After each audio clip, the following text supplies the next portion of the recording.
that doesn't show the original stable off to the left of the row of cabins there. That became another camper cabin from the stable. We cemented the floor, and after we purchased the additional strip of land that I mentioned previously, we were able to build another aluminum stable, which I assume still stands. I don't know whether it does or not. I haven't been there in years. But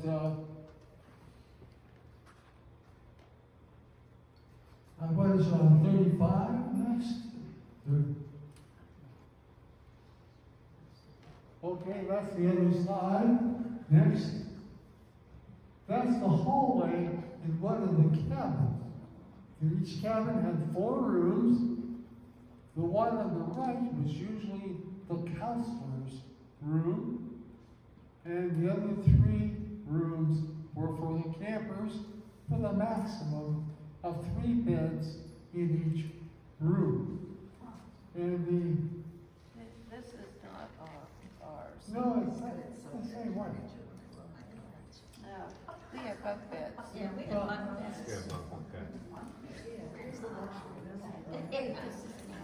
This must be from the girls' camp before it Ah-tod-a-nac. That our rooms had bunk beds. Now, when we were looking,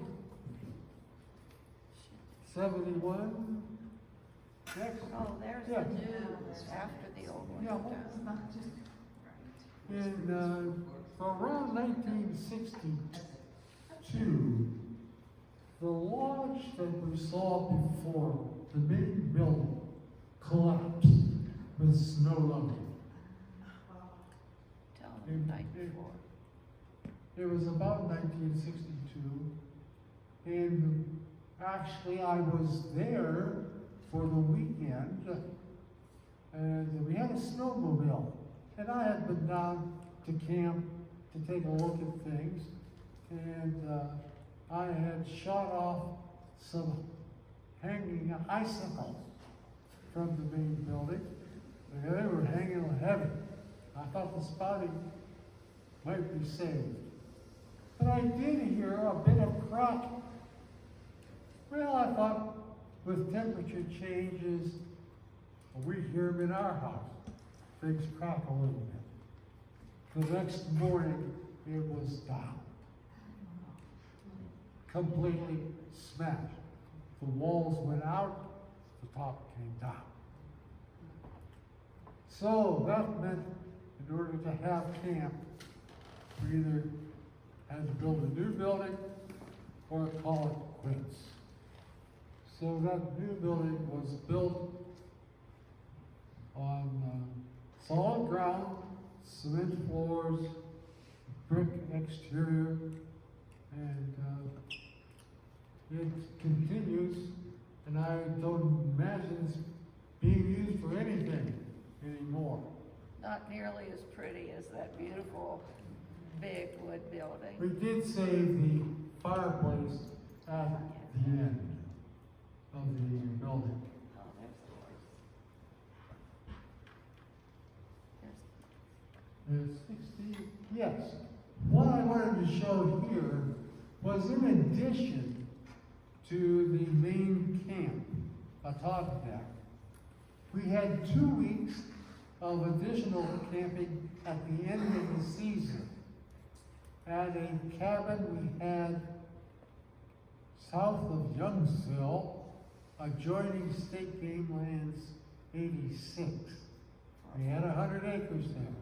This was a riding camp and also a canoeing cabin. There was one group would go the Allegheny River. We would put in just below the dam and take out before Franklin. For older For older people, kids yeah. that could swim. And in those days, we were able to ride through the game lands. And that was a good experience for the people, because on horseback, the deer are not skinny. You can approach them quite quickly, or quite well. Now this was, the boys and girls were kept separate. The boys Yes. would go up the river, canoe down, take a whole week, you know, sleep on the bank, the whole way down, while the girls rode from our cabin there. Then at the weekend, they would switch. And the girls would canoe down and the boys would ride.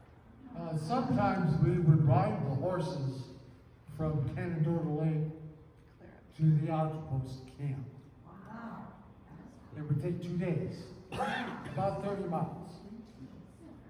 And we would be able to stop overnight, and we had arrangements from local farmers to camp in their fields. And later on, however, that became a real chore. We would travel all gravel roads. In those days, they were all gravel roads except 77 or some of the major routes. And I don't know whether they're paved now or not. But you don't like to ride horses on paved roads.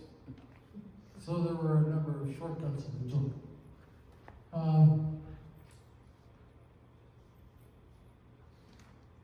Next.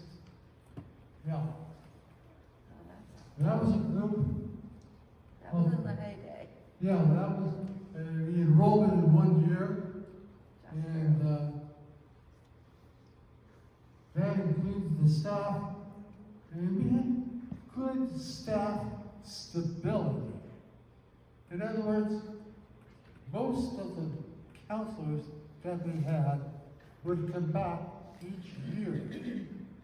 Our rifle instructor, for instance, was the only one that we ever had. He was the rifle team instructor for Munhall High School.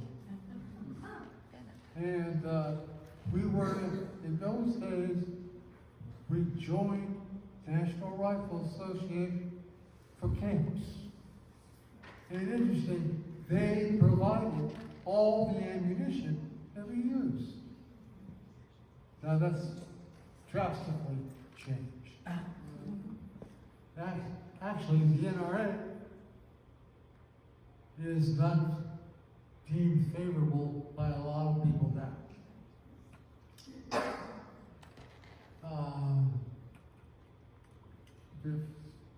Go to the next one. This one? Yeah. Now that's the old tennis court. Now there was a little grassy there, but we would reline that. I'm not sure that, yeah, that is. Double courts. And we would use a lime solution to reline them.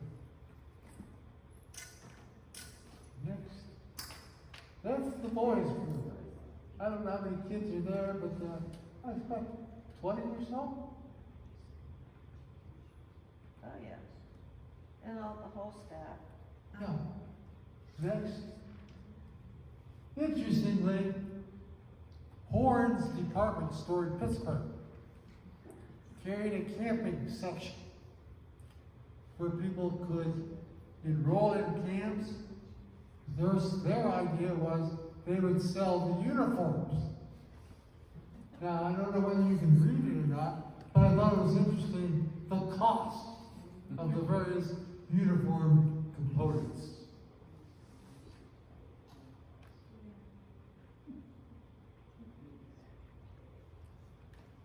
Especially, We're gonna talk about that? Back to the Okay. uniforms? Yeah. no. Here's the uniforms. Yeah, I'm basically done with the slide presentation. Okay. The special events that I remember are the picnics. We had, as you saw previously, 2 wagons on a hayride, and we would go to some beautiful places. Rexford Danner for instance, had a huge pond. I'm not even sure where it was, this place. But I remember going there and we would have a picnic supper.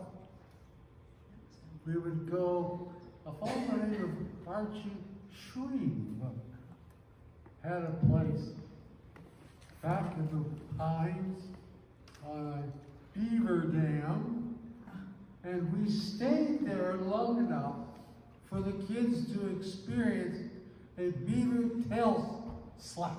And, you know, they had never seen anything like that before. And we thought that our Ah-tod-a-nac camp was fairly wild. And it was. We had no neighbors except for the weed farm. And interesting, not connected with camp, but in the winter, after we have living at the farmhouse,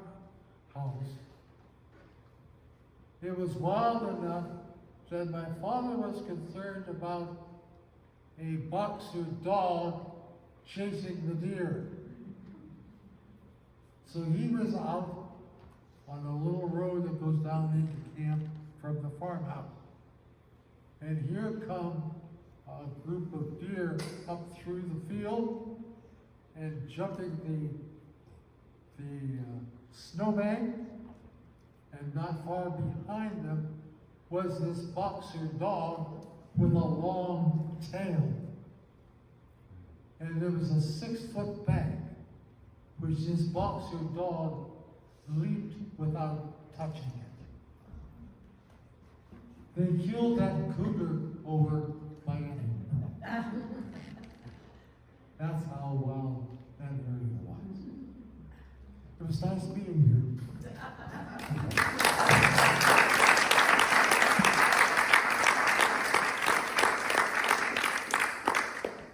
When I was growing up, my parents used to tell us stories. Now, I know my mother and dad made up a lot of stories. But we were told when we were kids that there was a girl who was hit by a motorboat that was from the camp, and that's why we have 10 horsepower limit in the camp. I mean, lake. No, I would remember that. No. No? Okay. We did have some skis with a 10 horse, we had 10 horsepower limit all the time that I can remember. Okay. We could get some of the kids, most of the kids, up with a 10 horse motor. We also had a disc about that much of a circle. And Called it a saucer. what? We called it a saucer. Well, Ride on the saucer. but you could ride on it, and it would skip along the water very easily, much better than water skis. But that was basically in the afternoon. I didn't mention it either. One of the major objectives of camp, every kid that went there for the 6 weeks became a swimmer. Learned how to swim. Learned how to swim. That was one of the priorities.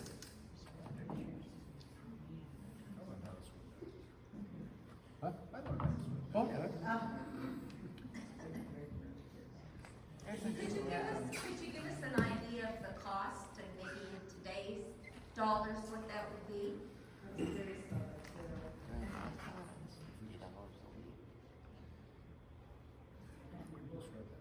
Yeah, What'd it was something like $142 for The season. the season, yeah. Yes. Do you remember what Carol year that was? remembers, she No, told me It was some of the money. $75 a week when About I went. $50 I think a it was week. $75. Yeah. $75. $60. 75 Yeah. Yeah. dollars. We had to, we called it, after I left there and went to YWCA camp, I realized how nice it was compared to, other camps and things. But you know, you saw everybody in white and stuff on Sundays. Now, I was there in 62, 3, and 4. Yeah. And my sister would have been there probably 2 years ahead of me, so she probably started either 59 or 60. And, I mean, we wore white, On all Sunday. white, On on Sunday. Sundays. On Sunday. Saturdays, we wore navy blue shorts, white tops, and we dressed for dinner. Yeah. So when we came up from the lake in the afternoon, you got dressed in your navy blue and white for dinner. And it was, And we everything was had very, Sunday very school. formal. We had Protestant Sunday school on the lawn. Mrs. Wilson had the craft Flannel board. teacher had her flannel board. Yeah. And then Bruce's dad would bring the Catholic kids across the lake over Well, I here. would. Okay, When you rode with the $75 drive. in, $75 in 1960 is about $800 now. So it'll be about $800 For the season? For a week. You said it was 75 a week, I yeah. mean, that's pretty comparable. It is. Yeah, I think so, yeah. I mean, to send your kids away for food and lodging and entertainment and activities, like. I They did our laundry, we sent our laundry out. See, right Yeah. there, Yeah, that's where that's- We sent our laundry out. There was a laundromat from Union Union City Yeah. that would come down, and everybody had to have their name in On all the, your clothes. in all your clothes, and then have them in a bag, and then. And it was- 2 days later, or Yeah. whenever. Yeah. About 2 days. And it was sheets I never used the laundry. back in He never changed his clothes. the, and the It was bunk six, beds, Bob. it was sheets and pillowcases. It wasn't sleeping bags back in those days. And they fluff dried them. You got them back all wrinkled. There's a question back here. I've not got a question, I've got an observation. Good. When I was a camper, and if we had like an all-day rain coming, John and Bruce would rent this space at a roller rink, Oh, yes. and we would come over and roller skate.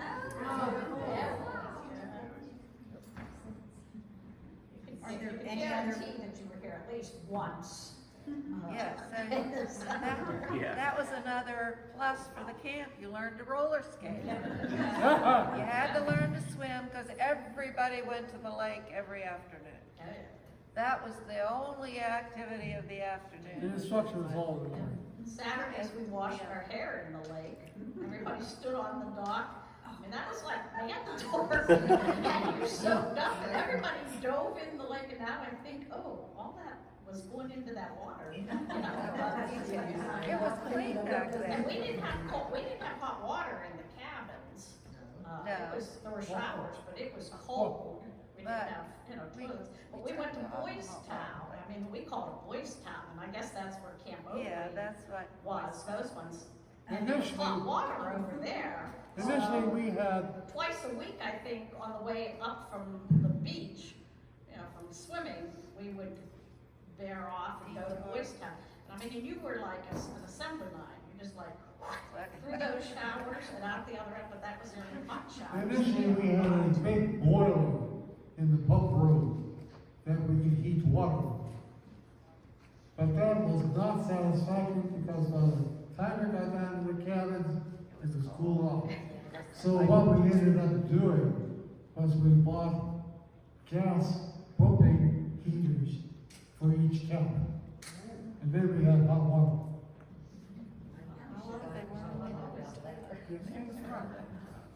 How did the campers get to the camp when they first came? Was there a bus?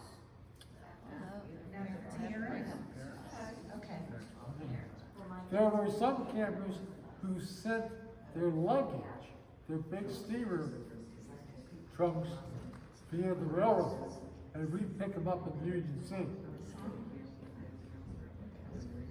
All right, are there any other questions? So that camp was never affiliated with the Boy Scouts or Girl Scouts of America. It's always been privately owned. It it was not affiliated with the Scouts, no. Now, whether the Scouts used that after the 60s, I do not know. Now, here's something we didn't think about. In 1955, 56, and 57, 3 weeks before the regular camp that started about June 1st. So 3 weeks in June and 3 weeks after the regular camp season ended, the camp was leased to the Erie Presbytery, and they had church camp there. And we fed them, and they used the cabins for just those 3 years, for 3 weeks before Ah-tod-a-nac began and 3 weeks after camp. Another question, that big bell they had there, would they ring that, different times of the day other than mealtime, or would they have like a reveille in the morning where they ring the bell? Was it rung every day? I don't know. I think it was run for meals. For meals, there was a small bell by the kitchen door. Oh, that's right, that's right, that's right. I'm gonna ask you a question. Did anybody ever tie fishing line to the bell and run and hide and ding the bell so all the campers would go down? I wouldn't know anyone on this side of the room that did that. I'm just saying. I heard it happen. For that side of the room, you know, how big was the bell? It was big. Okay. It was a big bell. I remember You hearing could run that. a fishing line is what I'm hearing. You didn't have a good, I'm not saying that I knew anybody that did that. Yeah, okay. But the bell isn't there anymore, and we're working to find out where the bell is. Imagine you hear that bell all the way around. Yep, it had to be in. Especially when it was like winter time and there were no tree or leaves on the tree, You you see could it hear then. that all over. Yeah. Echoed. So what happened to the property afterwards? Did it get sold as one large property with all of the individual cabins on it? We have After no the idea. 60s? So in 72, I forget what the company's called, but it was like John Pizzani from the lake, Bob Ross, and Ted Junker from Erie. They bought it in a corporation. Now, I'm not sure how long they had it, but they bought it in 72. Yep. Did you say Bob Ross? Yeah, Bob Ross. Like the painter Bob Ross? He was that tennis go back. That's why he puts a cabin in one of his paintings. Really, it's Camp Canadohta. So it wasn't split up though into individual cabins? Like individual cabins? No, because that's when I worked there, it kind of was run the same way. Yeah. You know, and you had to wake up and had all the activities and stuff, so it sounded like they kept the same philosophy. So when was it no longer used as a camp? 8 p.m. Did you guys have a swimming pool when it was yours? No, we did not. That's what they built. That's what Pizzani's and Ross's owned. I did invite Cindy to come. She does have pictures, but she doesn't do public speaking. Right. But she's gonna give us some of those pictures and, you know, watch out on our site because Debbie posts like pictures that we get and they're pretty interesting. The other thing though, we think that camp was called Camp Calico for a while. But we think we know it was after Mixers had it. We know there was at least 2 church camps. And the latest people, before it was sold this time, was Cross and Crown. And they were, like a non-denominational church. They had all the mobile homes over there. Yeah. But they couldn't afford it anymore. But hey, there was one, do you guys remember the horse guy? Okay, there was they had it as they were into stables. And that was like in 78, 79. Yeah. Okay. That's when I worked here. No, they had stables up at the camp. Who did you say ran the stables? We used to call him Horseman, but I'm not sure. It's a tall blonde guy. Yeah, so he leased just the Right. barn, cause I worked for him and Yep. ran the rides that were $5. Can you guys imagine? $5 for an hour-long ride on a Yep. horse? But sometimes he would take them down to the lake too. Yeah. Some bigger ones, but, you know, we're trying to find info on Camp Calico. But I think possibly Camp Calico might have been a Girl Scout camp. So we're still trying to figure that out. So if you ever have information, you know, go to our Facebook page, like Canadohta Historical Society, and, you know, ask questions, because we're trying to find Thomas Bloomfield, his army records from the Revolutionary War, and he was one of our founders. But, you know, and I know people have pictures. You know what? Your kids don't want the pictures, I'll tell you right now. We want the pictures, okay? So if you find stuff, and oh, the other thing, I'll tell you what, we have some really great curators here. And I should say, Judy Amon is on our board, Kim Miller is our treasurer, Molly Miller, she's our staff sergeant. And Rick is here, Rick Shaw, Debbie Pritchard. There you have Ann Bergheim and Mitzi Beckwith. And I can't tell you the number of hours that this is put into. And you know, we really want to get a home because we have stuff you won't believe. We have, and Debbie, you can talk about this. Debbie got wooden sleds that used to be at the park. Yep. On that slide, but where are we gonna put them?